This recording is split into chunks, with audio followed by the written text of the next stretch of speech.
Hello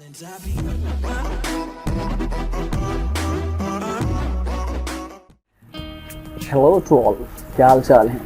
ठीक हैं। और सेकंड क्लास है आज हमारी एडॉप्ट की, और उम्मीद यकीन है कि आप लोग बिल्कुल तैयार होंगे, बिल्कुल रेडी होंगे इस हवाले से, क्योंकि लर्निंग का प्रोसेस अगर थोड़ा सा इंटरेस्टिंग वे में किया जाए तो वो ज़्यादा मज़ा देता है। खैर, दूसरी क्लास में, पहली क्लास में हमने इंट्रोडक्शन की बात की, कुछ चीज़ें आपको बताना चाहिए, कुछ चीज़ें आपसे शेयर की कि इंट्रोडक्शन के हवाले से कि क्या क्या है, किस तरीके से हमने इसको फाइल को ड्यूरिंग द ओपनिंग प्रोसेस, कि जब हम फाइल को एडोब में ओपन कर रहे होंगे तो हम किस तरीके से उसे ओपन कर रहे होंगे, क्या काम होगा, कैसे कैसे उसकी कौन कौन सी एक्सटेंशंस हो सकती हैं, कौन सी फाइल साइज़ हो सकती हैं, और किन किन फॉर्मेट्स में हम उनको सेव कर सकते हैं। ये हमने पहली वीडियो में डिस्कस किया, शेयर किया। और अगर जिन लोगों ने वो वीडियो नहीं देखी है वो लोग उस वीडियो को देख लेंगे जिनको फाइल के साइज़ के हवाले से या इस हवाले से कोई प्रॉब्लम होगी। ठीक हो गया जी। हमारा ये सेकंड लेक्चर है। अगर आप नए हैं तो पहला लेक्चर आप ज़रूर देखिएगा ताकि आपकी बेस बन जाए और आपको समझ आ जाए।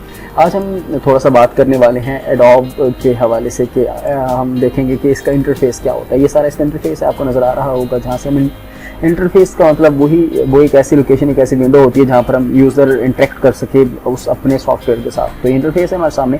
इस इंटरफेस में मुख्तलिफ चीज़ें होंगी, यहाँ पर आपको नज़र आ रही होंगी, लेफ्ट साइड पर भी नज़र आ रही होंगी, राइट साइड पर। मैंने आज कोशिश की है कि अपने इस पूरे लेक्चर को मैंने टॉपिक्स में डिवाइड कर लिया ताकि हमें समझाने और समझने दोनों में आसानी रहे कि किस किस चीज़ों को हम क्या क्या चीज़ें हम आज डिस्कस करने वाले हैं। तो सबसे पहले हम बात कर लेते हैं कि इंटरफेस की बात मैं जिस तरह से कर रहा था, तो सबसे पहले हम बात कर लेते हैं टूल बार्स के हवाले से और पैनल के हवाले से। ये जनाब आप लेफ्ट साइड पर जो देख रहे होंगे, ये सारे आपको नज़र आ रहे होंगे डिफरेंट, ये सारे टूल बार्स कहलाते हैं इसके। ये हो गया सिलेक्शन टूल्स हो गए, इसके अलावा मैग्नेटिक टूल वगैरह हो गए, क्रॉप वगैरह कर सकते हैं हम, सारे हो गए हमारे यहाँ पर टूल बार्स हैं। और इनका जब टाइम टू टाइम हम इनको यूज़ करेंगे तो हम इसको बेहतर हम इसको समझ सकेंगे, अंडरस्टैंडिंग हमारी बेहतर तरीके से डेवलप हो सकेगी। लेफ्ट साइड की तो मैंने बात कर ली। राइट साइड की अगर बात कर ली जाए तो ये यहाँ पर पैनल्स मौजूद हैं और इन पैनल्स के साथ हम काम करेंगे, और वो भी हम साथ साथ उसको जब हम करने शुरू करेंगे तो टाइम टू टाइम हम इन चीज़ों को भी देखने की हम कोशिश करेंगे, समझने की हम कोशिश करेंगे कि ये चीज़ें किस काम आती हैं। अच्छा, इसमें यहाँ पर एक चीज़ मैं आपको बता दूँ, इनको हम अपनी अपनी ज़रूरत के मुताबिक मॉडिफाई कर सकते हैं। इस तरह ये यहाँ पर साइन है, इन डबल एरो साइन के ऊपर अगर हम क्लिक करेंगे तो इसको हम 1 विंडो या 2 विंडो में हम यहाँ पर चेंज कर सकते हैं, जैसा कि आपको नज़र आ रहा होगा कि मैं आपके सामने चेंज कर रहा हूँ।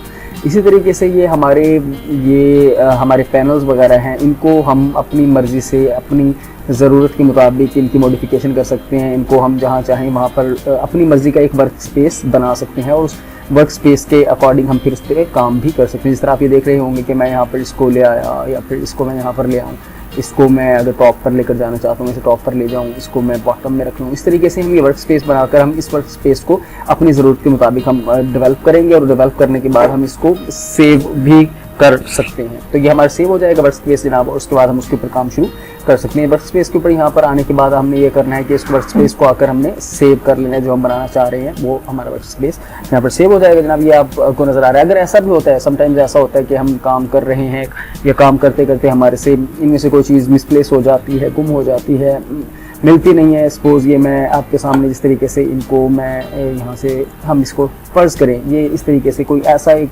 सीन आपके साथ बन जाता है तो उसमें भी परेशान होने की बिल्कुल ज़रूरत नहीं है। उसका भी मैं आपको तरीका बता रहा हूँ। आपने सिंपली जाना है विंडो में जाकर यहाँ पर वर्क स्पेस में चले जाना है। आपने वर्क स्पेस में जाने के बाद आपने यहाँ पर आकर रीसेट एसेंशियल्स के ऊपर आपने आकर क्लिक कर देना है। इस तरीके से आपका वर्क स्पेस ये यहाँ पर वापस आ जाएगा। ये आपको वर्क स्पेस के हवाले से बताया, वर्क स्पेस किस तरीके से आप अपनी मर्ज़ी का डेवलप कर सकते हैं, किस तरीके से मॉडिफिकेशन कर सकते हैं। मैंने आपको करके भी दिखाई कि इसको नीचे ले आएँ, इसको ऊपर ले जाएँ, वो जो भी आप अपनी ज़रूरत के मुताबिक जैसे भी करना चाहें वो आप कर सकते हैं। उसमें कोई ऐसे वो नहीं है। चलें हम इसको दोबारा से जो डिफ़ॉल्ट वर्क स्पेस है उस पर ही ले चलते हैं।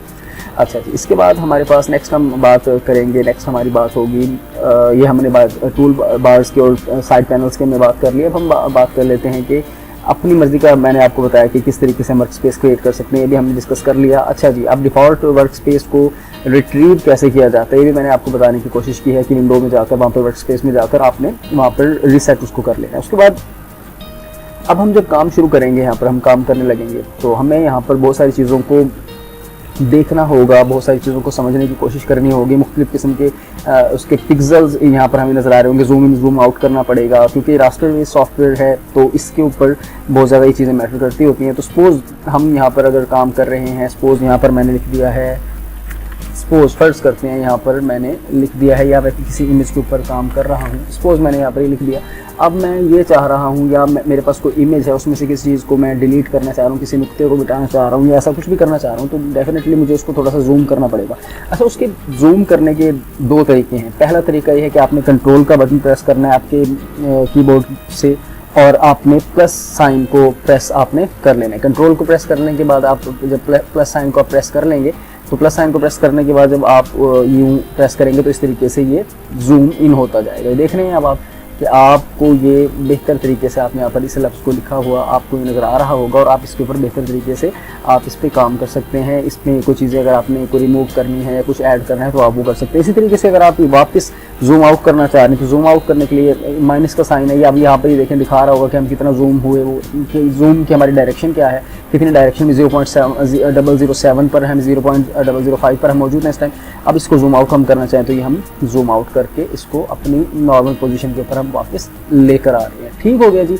इसके अलावा हमारे पास स्क्रॉल व्हील होता है माउस के ऊपर। अगर आप आल्ट का बटन प्रेस करेंगे और स्क्रॉल व्हील को अगर ऊपर की जानिब लेकर जाएंगे तो ये ऑटोमेटिकली जूम इन होता जाएगा, और अगर इसको नीचे की जानिब वापस आप लेकर आते जाएंगे तो ये ऑटोमेटिकली जूम आउट हो जाएगा और अपनी असल डायरेक्शन में आ जाएगा। तो ये कुछ इनिशियल लेवल की कुछ चीज़ें थी दूसरे लेक्चर में जिनको मुझे लगा कि आपसे डिस्कस कर लेना चाहिए। इंशाल्लाह थर्ड लेक्चर में हम शुरू करेंगे अपना प्रॉपर इसके ऊपर काम शुरू करेंगे। और अभी तक अगर आपने इमरान सेल्स को सब्सक्राइब नहीं किया तो उसको सब्सक्राइब लाजमी कर लीजिएगा, वीडियो को अपने दोस्तों के साथ शेयर कीजिएगा, और किसी किस्म की कोई क्यूरी हो या कोई सवाल हो, कुछ पूछना हो, कोई जहन में कन्फ्यूजन हो तो वो आप मुझे कमेंट में कर सकते हैं। मैं उसको रिप्लाई उसी टाइम करने की कोशिश करूँगा जैसे ही मैं वो आपका मैसेज देखूंगा। ये हमारा दूसरा लेक्चर था, और जो नए देखने वाले हैं, जो अभी पहली दफ़ा इस चैनल पर आए हैं, उनसे मैं यही कहूँगा कि अगर आप इसको वाकई सीखना चाह रहे हैं तो आप पहले लेक्चर को एटलीस्ट एक दफ़ा ज़रूर सुन लीजिए, एक दफ़ा देख लीजिए, ताकि आपकी थोड़ी सी बेस बन जाए, आपको थोड़ा सा पता चल जाए कि हम करने क्या जा रहे हैं, किस तरीके से जा रहे हैं, क्या क्या पिक्सल होते हैं, कौन से साइजेस होते हैं जिनके ऊपर हमें काम करना है,